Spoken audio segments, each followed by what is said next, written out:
Han Solo shoots the first shot, Mantis jumps into Infinity Wars, and Ocean's 8 takes the A-train to Pouty Town. Here are some of the stories you might have missed this weekend next on Screen Junkies News.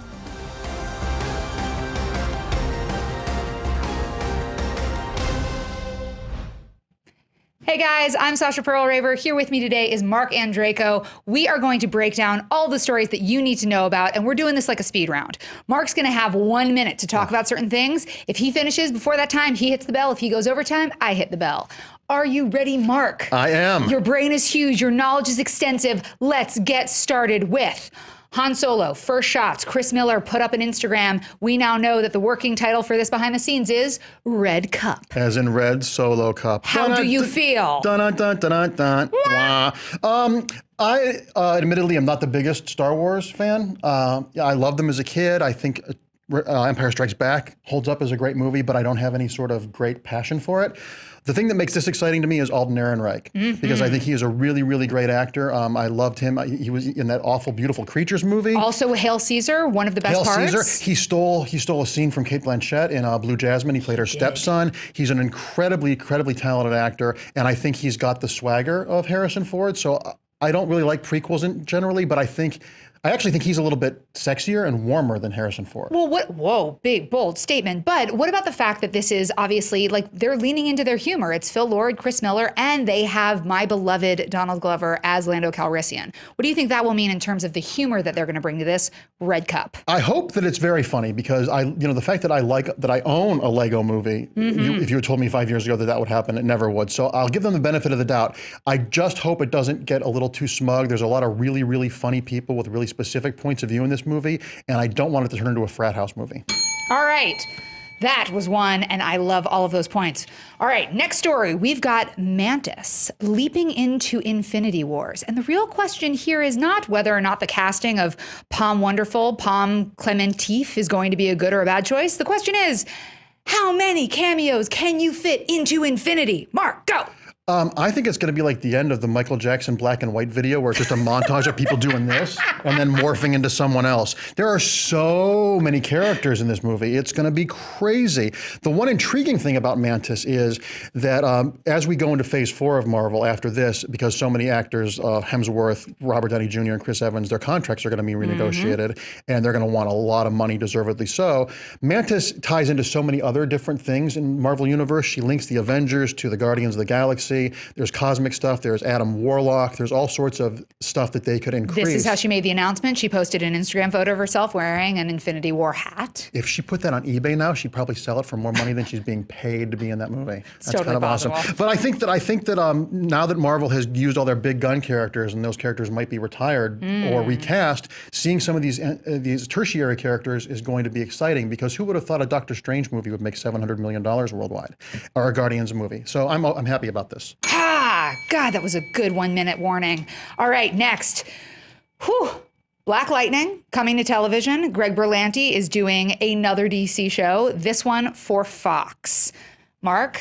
Greg Berlanti has more DC shows than James Cameron has proposed Avatar sequels, and they're great. Good for him. I don't know how he functions with. He's got 6 or 7 shows on now. He's got 4 pilots. He could potentially have 11 or 12 shows on TV. I'm excited for Black Lightning. Once again, the learning curve of superhero stuff in our pop culture has been so quick that now my mom knows who Groot is, and that has opened up doors to smaller characters that aren't the Batmans or the Wonder Womans or the Wolverines or the Spider-Mans. So having a black character lead a show is really exciting. And Black Lightning was created by Tony Isabella, who's a fellow Clevelander. So it's always good to see Cleveland guys get some love. So hit that bell. He did it in under a minute. Okay. Now this is something I'm very excited about. It was called the Ocho, Ocean's Ocho. It is now called Ocean's 8. We have the first cast photo and a reveal of what the Ocean's new reboot that with the all-female cast will be about. It's going to be 8 women who are trying to pull off a heist at the Met Ball, very Kardashian-esque. The first photo is this. Mark, thoughts? I think the cast is really interesting. There's a bunch of really great actors and some real wild cards in it. I do find this photo kind of disheartening, and this might be me being too white liberal.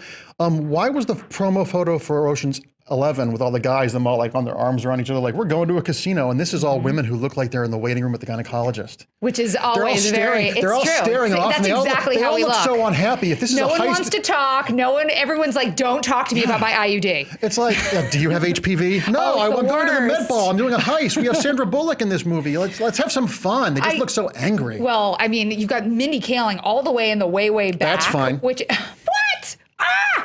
I'm digging you just for that, not for anything else. I personally still hope this movie is great. I do too. Really want them to do well, but man, that photo, I do wish it had been more of The like a photo doesn't group. scream fun, and this movie sounds like a heist at the Met Ball sounds ridiculous and over the top and fun. That just fantastic. seems really angry. Well, maybe they're going in soft and then they'll hit us with the 1-2 punch. All right, finally, Ryan Johnson dropped a hot new track. If you guys want to listen along with us, this is all about The Last Jedi.